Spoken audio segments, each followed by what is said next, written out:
আমাদের সাথে সহকর্মীরা যুক্ত হবেন একে একে। আমি প্রথমে চলে যেতে চাই কমলাপুর রেল স্টেশনে, সেখানে সহকর্মী শফিকুল ইসলাম সবুজ আমাদের কথা শুনতে পাচ্ছেন আশা করি। সবুজ একটু জানাবেন যে এখন পর্যন্ত স্বস্তির খবরই আমরা পেয়েছি আপনাদের মাধ্যমে, ট্রেনের কোনো শিডিউল বিপর্যয়ের খবর রয়েছে কিনা বা এখন পর্যন্ত সময় মতো ছেড়ে যাচ্ছে কিনা সব ট্রেন গন্তব্যের উদ্দেশ্যে?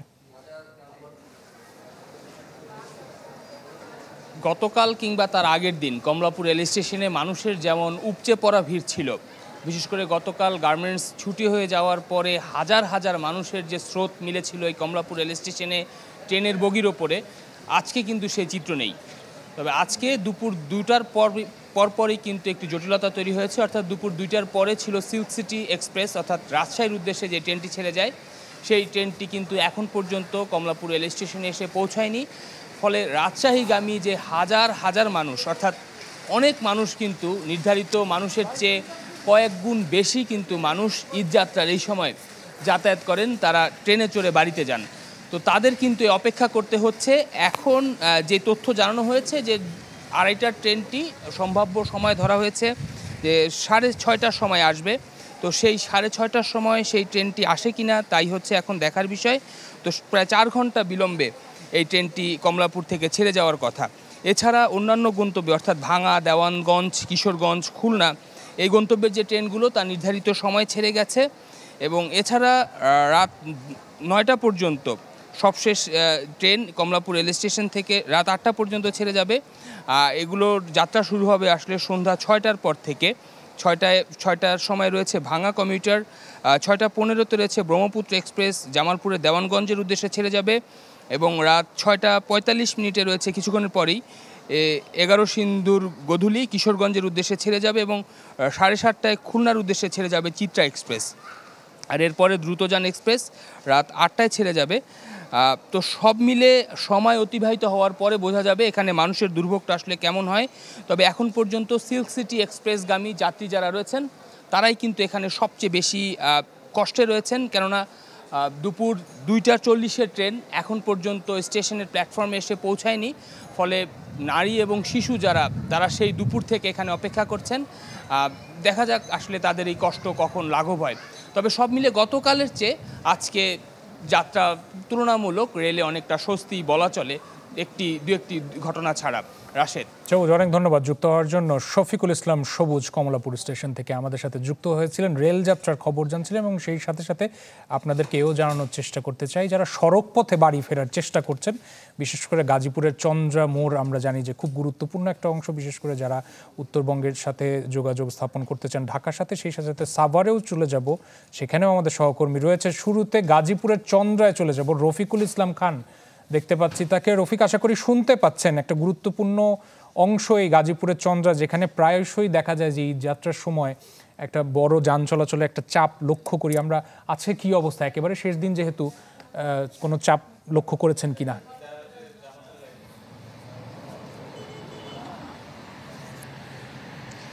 রাশেদ, আসলে সকাল থেকে দুপুর পর্যন্ত কিন্তু চাপ ছিল।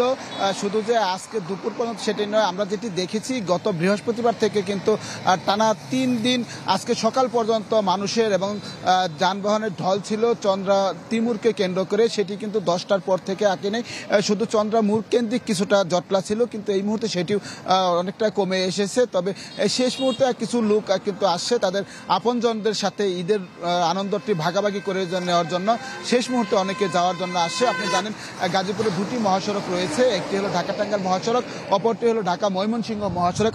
আমার পিছনে দেখতে পাচ্ছেন যে ফ্লাইওভারটি রয়েছে, ফ্লাইওভারটা কিন্তু অনায়াসে সব গাড়ি চলে যেতে পারছে, কোনো গাড়ি কিন্তু আসলে মহাসড়কে আটকে নেই।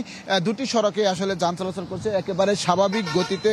তো আমরা আসলে আইনশৃঙ্খলা বাহিনীর সদস্য যারা যানজট নিরসনের দায়িত্বে রয়েছিলেন তাদের সাথে কথা বলেছি। তারা যেটি বলছেন, গাজীপুরে মেট্রোপলিটন পুলিশ, হাইওয়ে পুলিশ, জেলা পুলিশ সকলেই কিন্তু সড়কে ছিলেন এবং তারা যতক্ষণ পর্যন্ত যানবাহন মহাসড়কে ছিল ততক্ষণ পর্যন্ত কিন্তু তারা কাজ করেছে এবং তাদের অক্লান্ত পরিশ্রমের কারণেই কিন্তু সকাল 10টার সময় আসলে মহাসড়ক স্বাভাবিক হয়ে গেছে।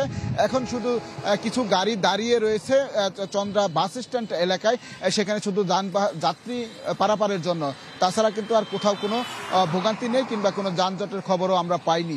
তো এখন পর্যন্ত এই ছিল আসলে সর্বশেষ খবর। রাশেদ। জি, রফিক আমাদের সাথেই রয়েছেন, রফিকুল ইসলাম খান গাজীপুরের চন্দ্রে। আমরা দেখতে পাচ্ছি সাভারে অপু ওহাব অপেক্ষা করছেন। অপু, একটু জানাবেন যে সড়কে যান চলাচল কেমন দেখছেন এবং বিশেষ করে যারা যাত্রীরা পরিবহনের সেবা নেওয়ার জন্য বের হয়েছেন, বাড়ি ফেরার চেষ্টা করছেন, তারা কতটুকু স্বস্তি নিয়ে যাতায়াত করতে পারছেন? রাশেদ, আপনি জানেন যে এবার ঈদের কিন্তু বেশ কিছু আগে ছুটি পেয়েছে এবং শিল্পাঞ্চল সাভারের কথা যদি বলি, সাভারের পোশাক কারখানাগুলো কিন্তু 3 দিন ব্যাপী ছুটি হয়েছে। তো এই জন্য যাত্রা কিন্তু অনেকটাই নির্বিঘ্ন হয়েছে। এখন পর্যন্ত শেষ মুহূর্তে যাত্রা কিন্তু করছেন। এই দুপুরের পর থেকে কিন্তু অনেকেই নতুন করে বের হয়েছেন। আমি যদি একটু মহাসড়কে দেখাই, আমি এই মুহূর্তে রয়েছি নবীনগরে, ঢাকা আরিচা মহাসড়ক এবং নবীনগর চন্দ্রা মহাসড়কের যে ত্রিমুর রয়েছে, এখানে কিন্তু যানবাহনের চাপ রয়েছে, প্রচুর যানবাহন রয়েছে, পাশাপাশি কিন্তু যাত্রীও রয়েছে। কারণ শেষ মুহূর্তে অনেকে বের হচ্ছেন, বাড়ি থেকে বের হচ্ছেন, কারণ পরিবারের সাথে ঈদ কাটানোর জন্য এই শেষ মুহূর্তে, শেষ সময়। আপনি জানেন যে এই উত্তরবঙ্গ এবং দক্ষিণবঙ্গেরও কিন্তু বেশ কয়েকটি জেলা এই পাটুরিয়া হয়ে আরিচা ঘাট হয়ে কিন্তু তাদেরকে যেতে হয়।